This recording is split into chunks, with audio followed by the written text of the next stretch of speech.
tell us a little bit about the whole practice? Well, the sweat lodge is a purification ceremony. It uses the fire, the water, the air, and sit upon the earth. The only thing about that is that rejuvenate ourselves. With the help of Mr. Softy and his tune. With the help of Mr. Softy in South Bronx. Yeah. So how do you feel about being in the South Bronx with this way? Well, I was here last year and had a lot of beautiful memories, and I was anxious to come back again. So I'm glad that the Creator made a way so we can be together again. Put up the teepee, medicine, sweat again. It's all part of a dream, you know. We were here a long time ago, and now we're able to come back and sit out a prayer about, how long ago was it, 7 years, 8 years? Yeah, it's been a while. We wanted to see these things come on a permanent basis. When we first came to New York, we set up a teepee over there in the Riverside Church. Over on the west side, by the university. So this is something that's been around, it goes around, it's thousands of years, huh? Yeah, a lot of people say, well, I didn't know about it, but that doesn't necessarily mean it was gone. Right. You know, it's always been here. How do you feel about it in relationship to the reason the rest of us are here? If it's, the protest kind of. Well, we kind of selected this day because right now the whole world is in a one major struggle to save the earth, our mother, from the destruction that this corporatism and the U.S. government and George Bush and Cheney and all those guys, they're on a path to the destruction of the earth. And as people who recognize our connection to the earth, and to the sun, and to the whole universe, we know that it's our duty, our moral obligation to try to stop that. And you know, if we can do put our little grain of corn in the sack to make it a little more powerful, then that's what we're trying to do. Righteous. So these prayers are simple, but they're very powerful. Attest to that.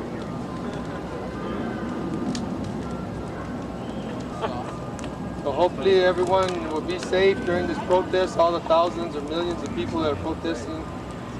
And hopefully no one will get hurt, you know, because enough people have been hurt already, you know. We're actually trying to stop all this violence and killing. So hopefully that will happen. People can protest, exercise their God-given right to express their views. You know, in the native way, we didn't have any chiefs. We didn't have, that's like a French word, I was explaining that earlier. We didn't have anyone that told anyone else what to do. we had elders. Everyone listened, and then it was up to them to decide if they were going to follow the recommendations or not, you know. But there was really no way to force somebody to do something, you know, in the societies. Sounds like a bunch of anarchists. Yeah, it was a community cooperation. It was the right way. Well, communists, anarchists, all of them, before they had their inception, they studied the Native American way of life. The French, Kant, so all of them, that's what influenced the anarchists. The Constitution, too. Yeah, The Iroquois. Constitution, a lot of that, yeah. The whole word of freedom. And Jose Marti wrote that the intelligence of the Americas could be found in the headdress of an Indian. That's a beautiful statement. Yeah, I know that the Iroquois were the ones that told Ben Franklin that the colonies should come together, and that one arrow is easy to break over your knee, but 13 are almost impossible to break over your knee, and that's why the eagle has the arrows in its claw, which is because of the Iroquois.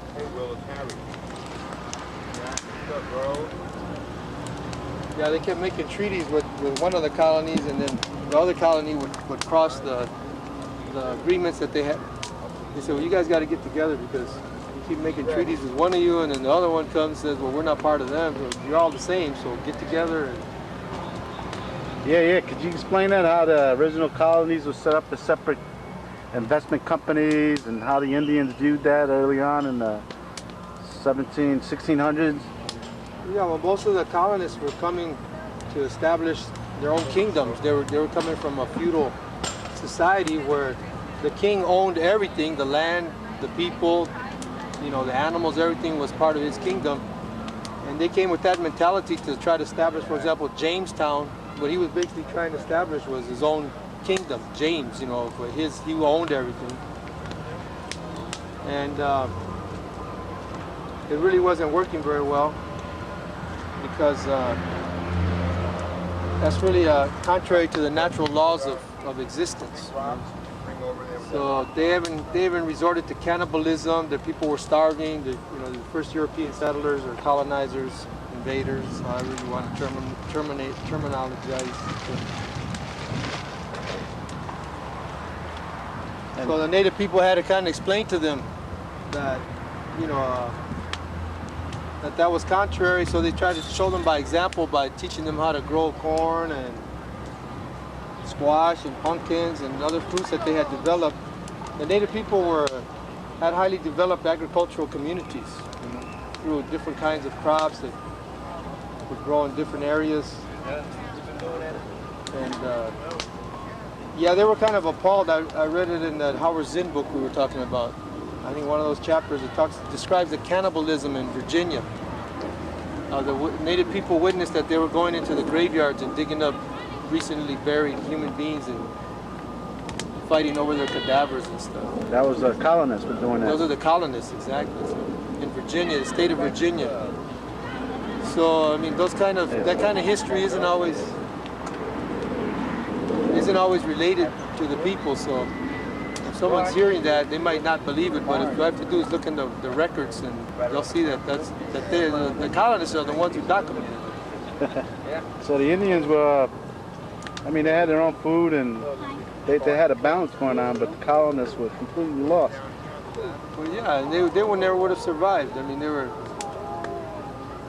But I think what happened was that, for example, you take right here in Manhattan, the native peoples of the island of Manhattan helped the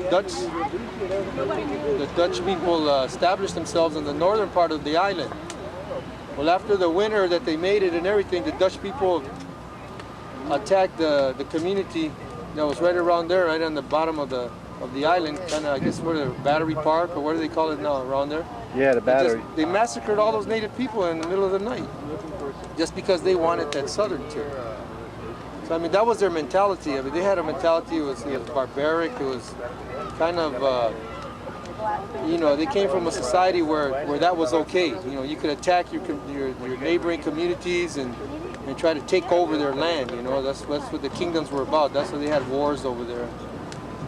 But it was very contrary to the way we lived here, and it created a great deal of suffering for the native people. You know, because we would try to deal with them on an honest, respectable basis. We give them words, but they didn't have a word. It was like lies.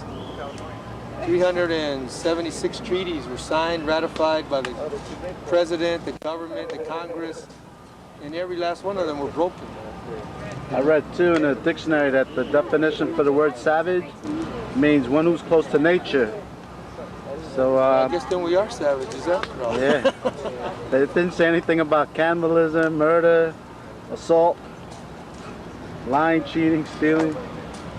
That's not in the definition of savage. Yeah, you know, we didn't have any prisons, we didn't have any locks. You know, there was a lot of things that don't exist today. You know, the technology we use, bow and arrows we use for hunting primarily. You know, you got to get away from the Hollywood. A lot of people, they saw those Western movies and right away that shaped their whole idea of what Native people were about, and that's unfortunate. So, like getting back to the system of cooperation amongst the native tribes? Right, yeah, they had, for example, large confederacies. The family was the basic unit of society, and that's where the individual received all their cultural, I guess you could say, information. But then from there, the families would choose a representative to a larger body, which was called a kalpuli, which means a longhouse in English. And then that longhouse would send a representative to a larger longhouse meeting, and so on and so forth, till the nations would send representatives to the tlatokans or councils. And in this way, large numbers, millions of native peoples were participating in and large governments. There was like a large confederacy up here in the northeast. There was another one which covered kind of the southwest United States, Mexico, down towards Guatemala. And there was another one in South America. And these large confederacies were the actual governments. And they had, instead of having presidents or chiefs or anything like that, governments, they had spokespersons. People who were chosen to speak because they knew how to speak from their heart. They spoke intelligently and they spoke the truth. So they would honestly represent the people, you know, and they really didn't receive any material compensation for this. It was just the honor of being the person selected to speak on behalf of the community. And so this was kind of the way the I guess you would call it, the government was set up. The interior, insular, sovereign government of the old world, continental, western hemispheric, this side of the earth, on this side of the sun, on this side of the universe, representing this side. Like how widespread were those nations? Like, you know, when you think of it globally, like how far was the extent of the, you know, the different cooperative understandings amongst these people, these human beings? Well, you can only imagine, you know, when there was no borders and people were free to travel as far and wide, as north, south, east, west, as they so desired, the amount of inter-commerce, you know, trade among the people and exchange of cultural, you know, the way people dance and, you know, feathers, foods, clothing, everything. It was immense. It covered the whole continent, really. You know, before they had the Panama Canal, people were able to walk all the way up and down from Alaska all the way down to Chile. And we have that recorded in our histories.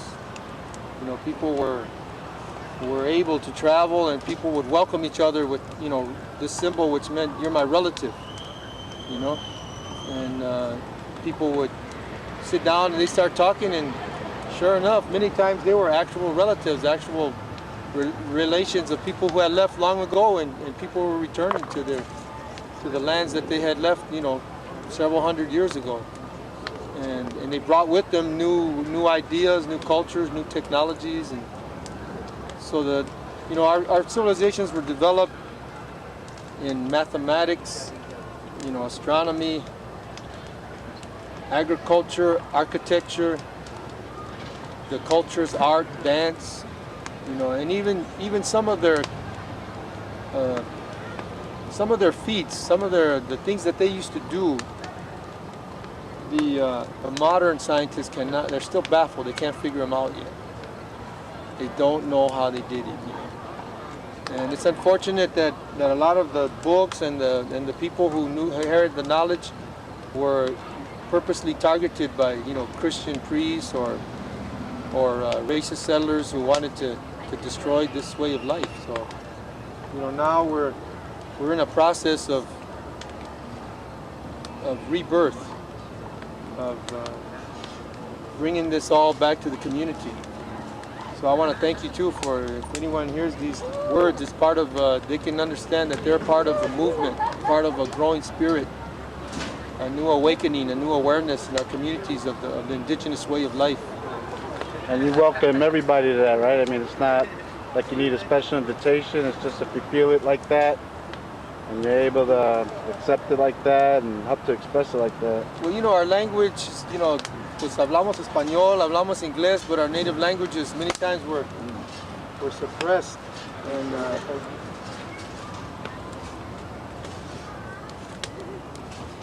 yeah, so a lot of people, you know, they call themselves Hispanic or Spanish or Latin because they were told that their culture was from Rome or from Europe or Spain or somewhere, when in actuality that was just part of the colonization, the cultural genocide, where they try to erase your history of thousands and thousands of years and replace it with the invading armies' philosophies and religious beliefs and language, etc. So, but really, most of the people that call themselves Latinos, most of them, I mean, there are Hispanics and there are Latinos, but a lot of the people from this land are really indigenous people, native people, but they just don't know that they are. They've been told that their ancestors are from Spain because they speak Spanish. That's really not correct. So you can be proud of your native heritage. When you look in the mirror, you say, hey, I believe I'm native, because your spirit is telling you you're from this land. Your ancestors are from this land. Hopefully you can feel that and start learning more about your roots, your real roots. 50,000, 10,000, 100,000 years ago, we lived right here. We didn't come from anywhere. We lived in the Caribbean islands. We lived on the mountains, in the deserts, in the jungles, the rainforests, the beaches, all this whole land. This is all our home. So someday the governments of this land are going to represent the native people again. There's a big liberation struggle right now for all the people of this land to regain their self-determination, their autonomy, so that we can govern ourselves and our children can learn our native cultures again, instead of having to go to these schools where they're taught that George Washington was somebody that was their ancestor, their forefather. George Washington wasn't our forefather. Neither was Columbus. Yeah, could you name some of our forefathers, some of the people that our songs and our dances are, dedicated to? And recently, about a couple of weeks ago, we had a big celebration for a person named Cuauhtemoc. Because in Mexico City there was this council, and they had to choose a spokesperson. And when the Spanish invaded back in the 1500s, early 1500s, there was a struggle against them. They were defeated at one point when they were trying to take over Mexico City. And the person who led that, his name was Cuauhtemoc, diving eagle, el águila que desciende. And but the diseases were the ones that killed the community. So Cuauhtemoc was kind of forced to surrender just because the people were suffering too much. And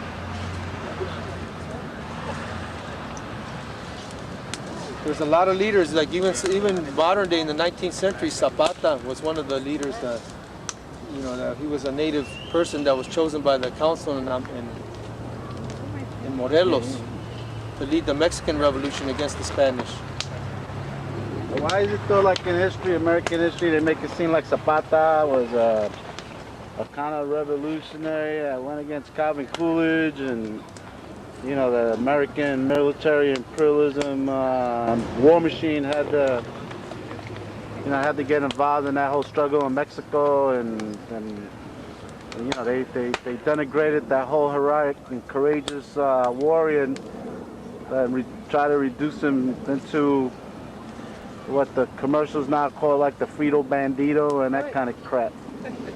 Well, the United States imperialism, the reason they look to Latin America is what they call natural resources. They want to extract everything that's being produced or that grows in Mexico and in Colombia and all the rest of the countries to the south, and bring it here to the United States where they can sell it and make money.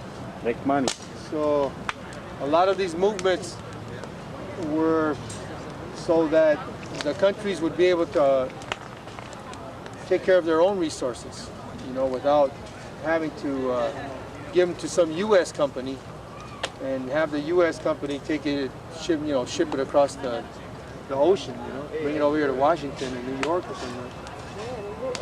So that's the whole thing of fair trade and instead of free trade, because even today they're still trying to do the same thing. So you could say Zapata and Sandino and Martí, and all of them were fighting against Pedro Albizu Campos. All those brothers were fighting against the U.S. imperialism that we know today, that goes around the world trying to extract oil and all the different resources, mineral resources, agricultural crops, and bring them over here where they can, sell them and make multi-million-dollar profits. So it's never enough, right?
we understand that the earth provides everything for us in a pure, natural way.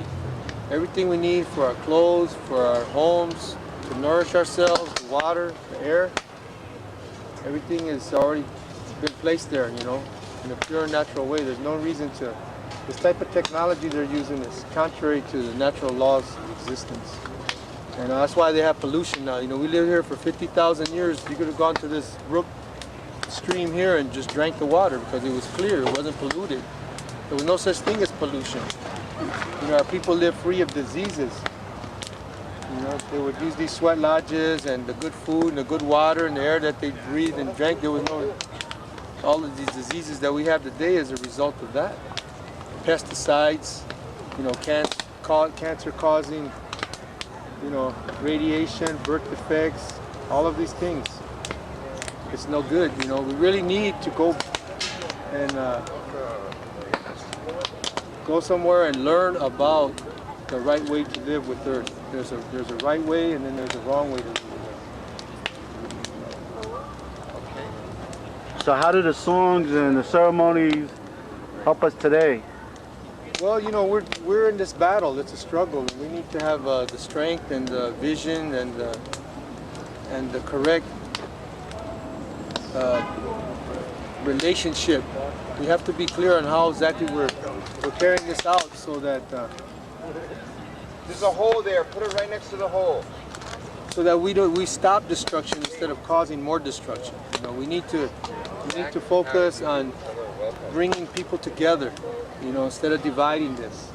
You know, so like in these teepees, everybody sits on the ground. We're all equal. You know, everyone's prayers are of equal significance. You know, you can pray however you like. You know, and that's one of the problems, is that, you know, people say their religion is the only religion and it's the right way, and they go to war and kill another people just because they believe differently. You know, and we're trying to stop that. The native people, not all people had the exact same beliefs. You know, some of them might have thought that people were created out of mud when God breathed into them, or, you know, or somebody else might say, well, they came from corn. But everybody respected everybody's way of believing and understanding this. And so that's one of the things we want to do. We just want, when we have these ceremonies, we invite, we're trying to primarily help the native people understand their roots, give them an opportunity to experience our ancestral way of prayer. But at the same time, we're sharing it with all the peoples of the world. You know, people from Russia and France and, you know, other parts of, you know, Asia, Cambodia, Malaysia. So hopefully, you know, people will see the goodness in there, and everyone will work together to, like I said, to protect the earth, to stop the destruction, and bring about a beautiful society where we can all live in harmony and peace with the earth and with each other. I hope. I hope. I think those rocks are going to start popping. So stand back a I little. think those rocks are popping, Eric.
Special recipe. For love. Peace and love. There you go. That's the best recipe. So what do you think of the teepee? Everybody will get along. What are your feelings about the teepee and the whole thing here with the volunteers? Isn't that nice? You ever think you'd ever see something like this in the South Bronx? Never. But it's here, right? Never. And it's happening. Yeah, you're a big part of that, man. It's like a dream come true. Right? You know? For a lot of people, right? For all of us. I wish it could be a permanent thing. Permanent. Where it wouldn't have to be taken down. Every once in a while, take it down, put it back up. You got any words of wisdom for our younger viewers? Oh. Peace and love, that's all I can say. All right. With that, we'd all get along.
Say what's up and I'll check out you after the interview. Okay. Because we're waiting for a while. All right, Harry, why don't you tell us a little bit about the park, the location, the volunteers, the progress, the teepee, the prayers, the songs, the achievements, the accomplishments, and everything else that still has yet to be done. Yeah, well, this is Brook Park. You can see us online at friendsofbrookpark.org and learn more about our efforts here in the South Bronx, the Mott Haven neighborhood.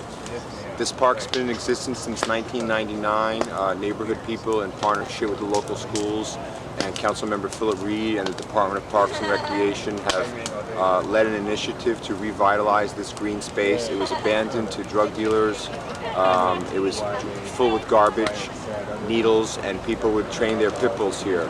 And thanks to local leadership, it's been transformed into a verdant green space, an environmental educational classroom for local schools, and a resource for everyone in the neighborhood.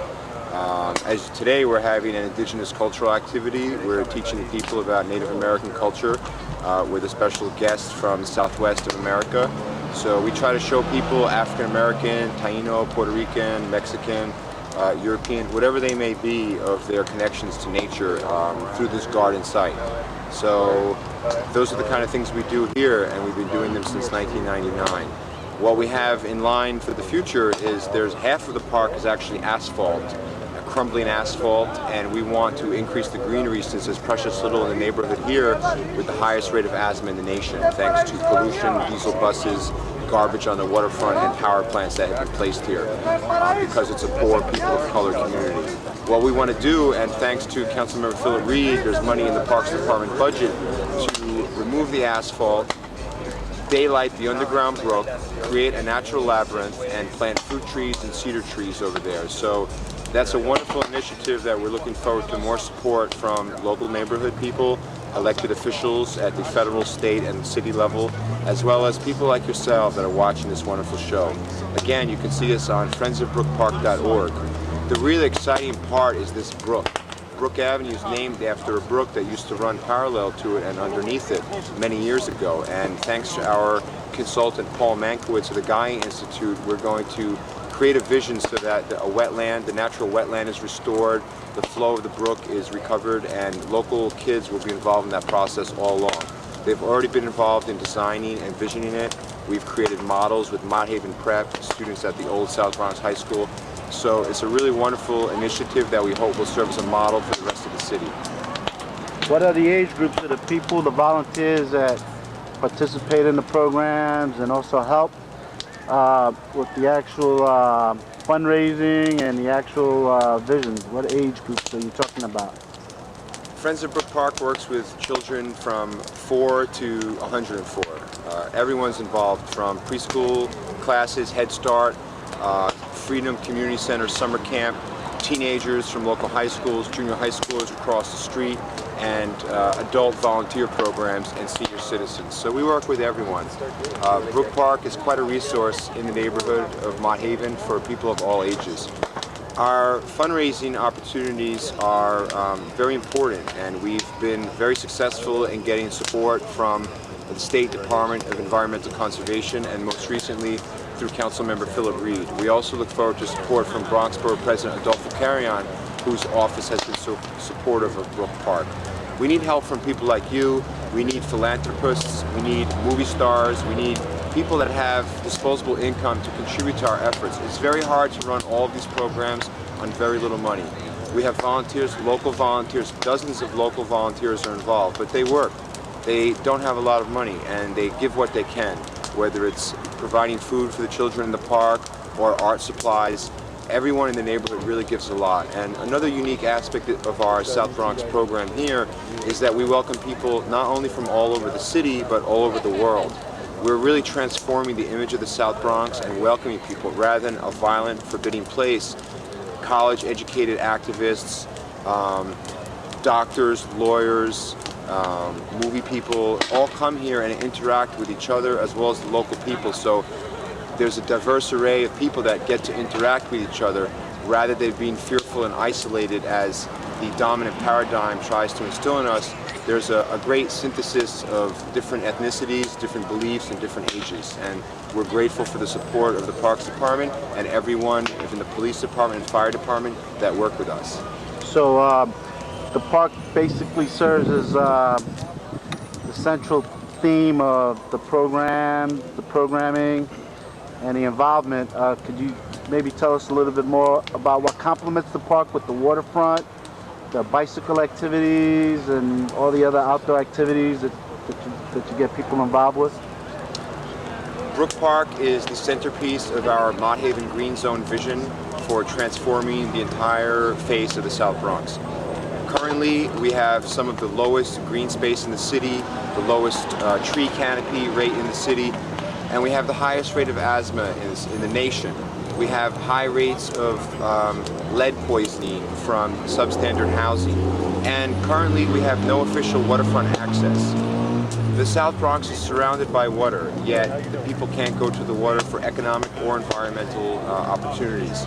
We want to create places for people to gather, for young people to have environmental education classes, and for kayak and canoeing tours around the area to train local people in ecotourism, to create jobs like that. And what we have instead are waste transfer facilities by companies like Waste Management that just expanded to 4,000 tons a day of garbage that's brought in on diesel trucks from other boroughs. So there's a great lack of fairness in what's going on. In addition, there's 4 power plants created by the New York Power Authority under the auspices of the state government to alleviate a fictitious energy crisis in 2001 that later turned out to be created by Enron and the accounting scams where the energy corporations withheld electricity to create sky-high prices and more government subsidies for their polluting facilities. Rather than 4 fossil fuel power plants on the waterfront, we should have windmills. We should have water turbines like they have on Roosevelt Island. We should have solar panels. We should have solar panel factories in this neighborhood to create jobs. The unemployment rate is almost 50% in this neighborhood. So we're trying to link the green success of Brook Park to expand that to the waterfront, and we do that through bike tours. We have seasonal bike tours of the neighborhood. You can see online at friendsofbrookpark.org, where we take people to see these polluting facilities. It's really unfair that people of the West Side, for example, enjoy a contiguous greenway all along the waterfront. It's wonderful, it's a resource for all New Yorkers.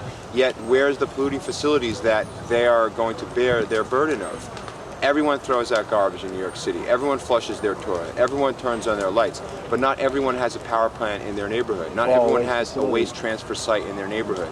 Not everyone has a water treatment facility in their neighborhood. So we're asking all concerned New Yorkers to share the burden of waste facilities and also share the resources to create wonderful places like Battery Park, like the East Side Greenway. We need to have the same opportunities in the South Bronx that people in more well-off communities have.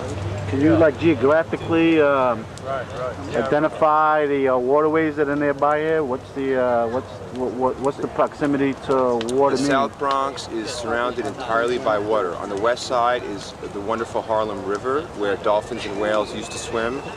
Between Bronx, Manhattan, and Randall's Island is what's called the Bronx Kill, a very small stream. The Kill is a Dutch word for small stream, and that surrounds the southern part of the South Bronx and the North American continent. And on the east side is the East River with the Brother Islands just offshore. And it's really wonderful. The water has become cleaner thanks to environmental efforts by Riverkeeper and other groups. And we really hope to build on the successes so that people can once again go swimming, fishing, kayaking, canoeing, and enjoy the water. Is the East River portion of that Bronx proximity what's considered the lower part of the Long Island Sound, and what does that mean in the context of old trade routes amongst the native peoples of New York City? The South Bronx, the very southern part of it, is connected to the Long Island Sound. The indigenous name for the South Bronx is Wanakwa, and actually the Parks Department headquarters in the Bronx is named Wanakwa. And that means end place or beginning place, and that's because it was in the consciousness of the indigenous people that this was the end or beginning of the whole continent. Manhattan is an island, but here in the Bronx we're on the mainland, and along these shores were numerous villages and places where people lived and traded and accessed the river so that they could access and connect with the other indigenous peoples throughout the area. The Delaware, the Lenni Lenape, the people that lived in Manhattan, New Jersey, Staten Island, Brooklyn, Queens, were all connected by the waters. There weren't toll bridges that blocked people from connecting. There was free-flowing water that people would boat across in naturally made small vessels and connect with each other, trade, share information, and create opportunities for working together to protect the land, protect each other, especially during the time of the European encounter.